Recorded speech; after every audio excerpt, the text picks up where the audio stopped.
Hello students, मैं विकास और मैं आप सभी का नॉलेज बीम यूट्यूब चैनल के एक नए वीडियो में पुनः स्वागत करता हूं। स्टूडेंट्स, आज की वीडियो में मैं क्लास 10 के विद्यार्थियों के लिए यूपी बोर्ड एग्जाम 2018 का सामाजिक विज्ञान का क्वेश्चन पेपर आपको शो करने वाला हूं। यदि आप 2020 का जो है सोशल साइंस का क्वेश्चन पेपर देखना चाहते हैं यूपी बोर्ड एग्जाम का, तो आप हमारे सेकेंड चैनल पर जाइए नॉलेज बीम प्लस पर, वहाँ पर आपको जो है पेपर देखने को मिल जाएगा।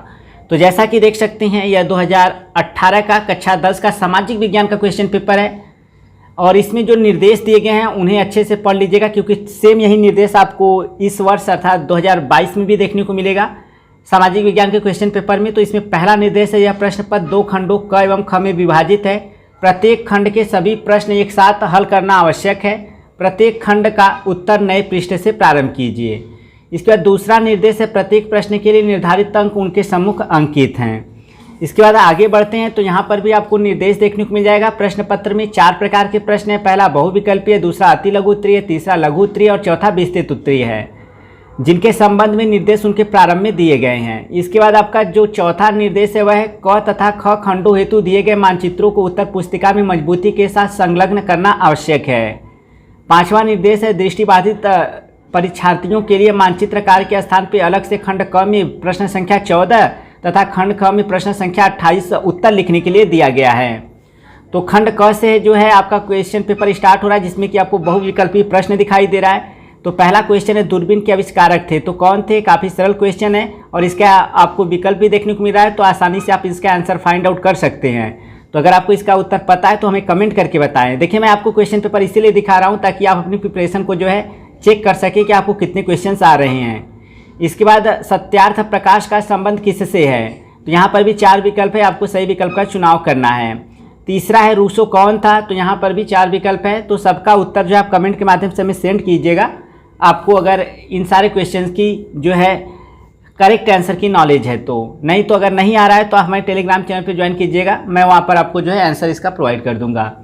चौथा आपका क्वेश्चन है, भारत के किस राज्य में द्विसदनीय व्यवस्थापिका है, तो यहाँ पर भी 4 विकल्प है, सही विकल्प का चुनाव करना है। इसके बाद आपका क्वेश्चन नंबर 5 है, प्रथम सार्क शिखर सम्मेलन आयोजित किया गया था तो कहाँ पर। इसका क्वेश्चन नंबर 6 है, स्वराज हमारा जन्म सिद्ध अधिकार है, यह नारा किसने दिया था, तो यहाँ पर भी 4 विकल्प है, सही विकल्प का चुनाव करना है।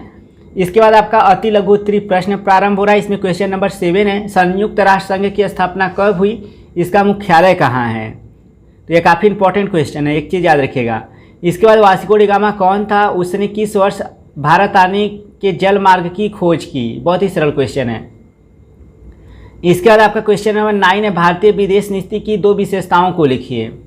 इसके बाद आपका लघु उत्तरीय प्रश्न स्टार्ट हो रहा है। इसमें क्वेश्चन नंबर 10 है, भारतीय राष्ट्रीय आंदोलन की 3 प्रमुख नेताओं के नाम लिखिए।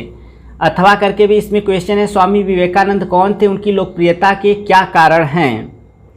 इसके बाद हम लोग आगे बढ़ते हैं तो देख सकते हैं आपका क्वेश्चन नंबर 11 है, राज्यसभा के सदस्यों की अर्हताएं क्या हैं। अथवा करके भी क्वेश्चन दिया है, लोक अदालतों की प्रमुख विशेषताएं बताइए।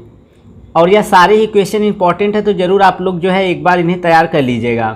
और जैसा कि मैं आपको बताना चाहूँगा कि इस वीडियो के डिस्क्रिप्शन में मैंने अपने ब्लॉगिंग चैनल का जो है लिंक दिया हुआ है, उसे आप ज़रूर सब्सक्राइब कर लीजिएगा, क्योंकि वहाँ पर मैं एजुकेशन से हटकर आपको कुछ अपना एक्सपीरियंस शेयर करूँगा। इसके बाद दीर्घ उत्तरीय प्रश्न आपका स्टार्ट हो रहा है। इसमें क्वेश्चन नंबर 12 है, प्रधानमंत्री की नियुक्ति कैसे होती है, भारत के प्रशासन में प्रधानमंत्री की स्थिति की व्याख्या कीजिए। या फिर अथवा करके क्वेश्चन है, देश की सुरक्षा को सुदृढ़ करने के लिए सरकार को क्या उपाय करने चाहिए। इसके बाद आपका क्वेश्चन नंबर 13 है, राष्ट्रपति किन परिस्थितियों में देश में संकटकालीन स्थिति घोषित कर सकता है, संविधान द्वारा यदि उससे ये अधिकार न प्रदान किए गए होते तो देश में क्या स्थिति उत्पन्न हो सकती थी। अथवा करके भी आपका क्वेश्चन है, उच्च न्यायालय के न्यायाधीशों की योग्यता, वेतन, भत्ते तथा सेवा शर्तों पर प्रकाश डालिए। अब इसके बाद आपका मानचित्र संबंधी प्रश्न दिखाई दे रहा है, तो यहाँ पर निर्देश है, प्रश्न संख्या 14 मानचित्र से संबंधित है। दिए गए मानचित्र में निम्न स्थानों को जैसा चिन्ह दिया गया उससे आपको नाम सहित दर्शाना है। सही नाम तथा सही अंकन के लिए आपको आधा नंबर जो है निर्धारित है। तो पहला है, वह स्थान जहां उत्तर प्रदेश का उच्च न्यायालय स्थित है, आपको लिखना है और दर्शाना है, जैसा चिन्ह ऊपर दिया है उससे दर्शाना है। दूसरा है, वह स्थान जहां महात्मा गांधी का जन्म हुआ। तीसरा है, वह स्थान जहां लाल किला स्थित है। चौथा, वह स्थान जहां सूर्य मंदिर स्थित है। पाँचवा वह नगर जो ब्रिटिश भारत में दिल्ली के पहले भारत की राजधानी था। ठीक है, इसके बाद आपका जो है क्वेश्चन नंबर जो आपका मानचित्र वाला है, उसमें आपको जो विद्यार्थी दृष्टिबाधित है उनके लिए यहाँ पर क्वेश्चन नंबर 14 अलग से दिया गया है। तो इसमें पहला क्वेश्चन है, उत्तर प्रदेश का उच्च न्यायालय कहाँ स्थित है। केवल लिखना है, मानचित्र का प्रयोग नहीं करना है दृष्टिबाधित विद्यार्थियों के लिए।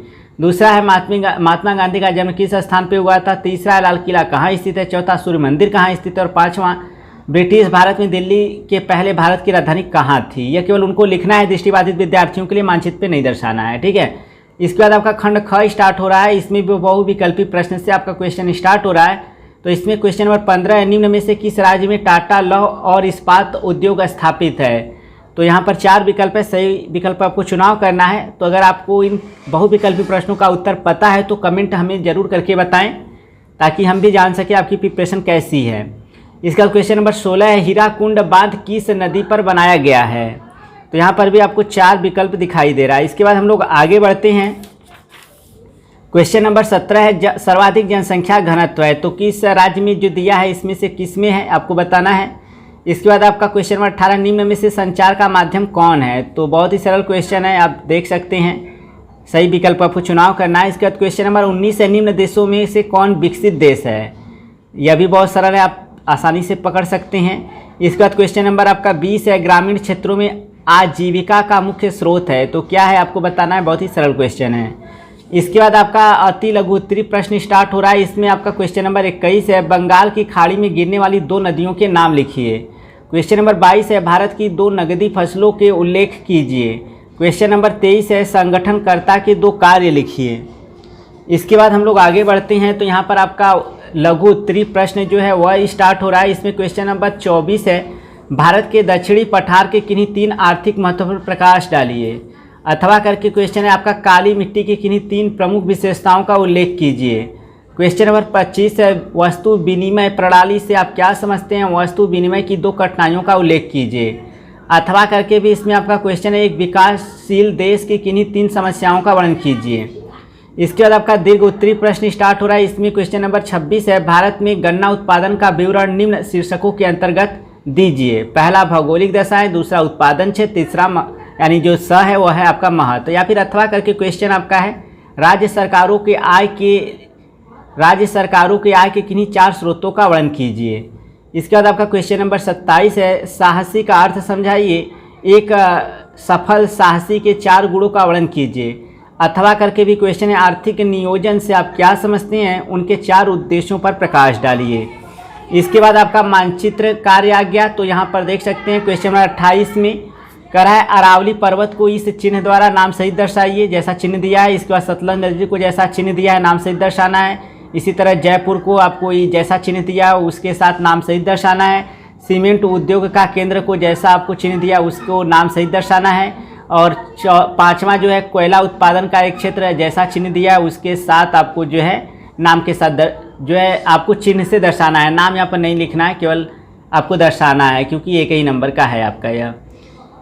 इसके बाद देख सकते हैं केवल दृष्टिबाधित विद्यार्थियों के लिए क्वेश्चन नंबर 28 के स्थान पे 28 वाला यह नया प्रश्न है, देख सकते हैं। इसमें आप केवल दृष्टिबाधित विद्यार्थियों को लिखना है, मानचित्र पे दर्शाना नहीं है। पहला है, माउंट आबू किस राज्य में स्थित है, यह लिखना है। दूसरा है, उड़ीसा की राजधानी का नाम लिखना है। तीसरा, कोयला उत्पादक एक राज्य का नाम लिखना है। 5वां, विशाखापट्टनम किस उद्योग के लिए प्रसिद्ध है, यह लिखना है। और 5वां, एक आणविक शक्ति केंद्र का नाम लिखिए।